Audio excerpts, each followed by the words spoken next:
I got married recently. Anyone else married? Anyone around here that I can point to really easily? No? Okay. How old were you when you got married? 10 years ago. How old were you? Lovely! I was really young when I got married. I was a 330-month-old baby. My husband and I have been together 12 years. We moved in together after a year, and then you start having all those lovely conversations about like, what if we get married? What if we buy a house? What's our future going to look like? What ugly IKEA sofa do we want to buy? I was super excited. I was so thrilled. I was overjoyed about cheaper rent. Like romance isn't dead, but it is worth £400 to £500 per calendar month. And cheaper council tax. So I'm in my early 30s, and I think at this point in life, folks start comparing themselves to their parents. I'm actually further ahead than my parents were. They didn't even meet till they were my age. When they met, my dad was going in for an interview. My mum is there, like short skirt, long legs, tight top, curves in all the right places. Huge 80s hair, high cheekbones, gorgeous, stunning, beautiful. Me and her are very similar. And she's there flirting relentlessly with my dad. Some might say aggressively. Now, my mum is talented in many ways, but she's not tactful and she's not subtle. So I imagine her flirting with something like this. Sir, I apologise. Yeah, not bad. Want a shag? Meanwhile, my dad's girlfriend is outside in the car. He's cracked a window. She's fine. Don't worry about it. He finishes his interview, drives her home, and then tells her, I never want to see you again, and starts dating my mum the next week. Efficient. Oh, I love that story. My dad told me that story when I was 5, but he leant in at the end and was like, don't tell your mother. So, pink rag to a fag, I'm running off like, Mum, Dad said you had massive tits! My husband and I don't have quite the same meet cute. We met on OkCupid, vintage. Because we've been together so long, a lot of friends will ask us for relationship advice, like they've had an argument, how do they resolve an issue? I'm like, have you thought about not resolving it?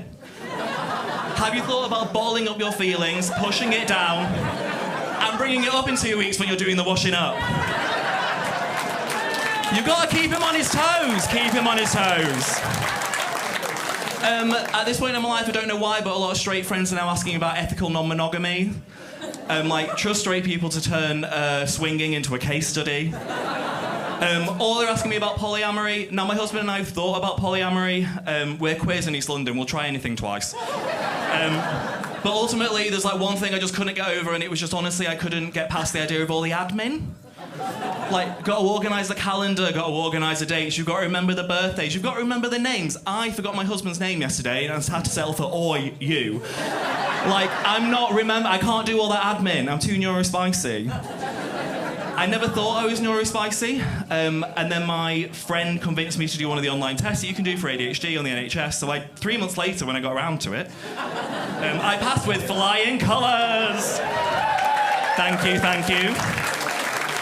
And then I'm telling my other friends, like, oh, I'm going through the ADHD diagnosis thing. It's called a diagnosis. And one of them was like, yeah, well, you're really loud and you fidget a lot. I was like, so, okay, now it's ableist that you've just said that. This is the same friend, though, who once stopped me mid-conversation to tell me I had really small teeth. Still not sure why. My teeth are fine. And they're not even neurospicy, they're just rude. There's a theory that people who are neurospicy come together, like you find your tribe.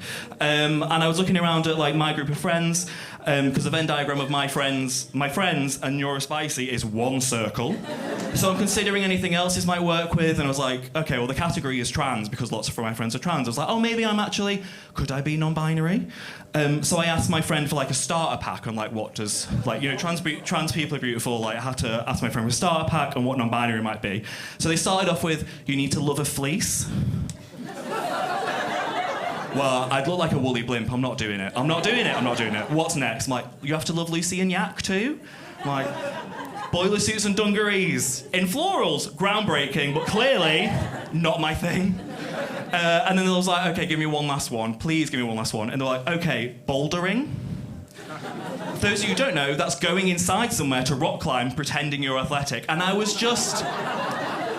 the idea, I just couldn't deal with it. I was like, out of the closet and onto the climbing frame. Like, absolutely not, absolutely not. I was built to be pretty, not climb rocks.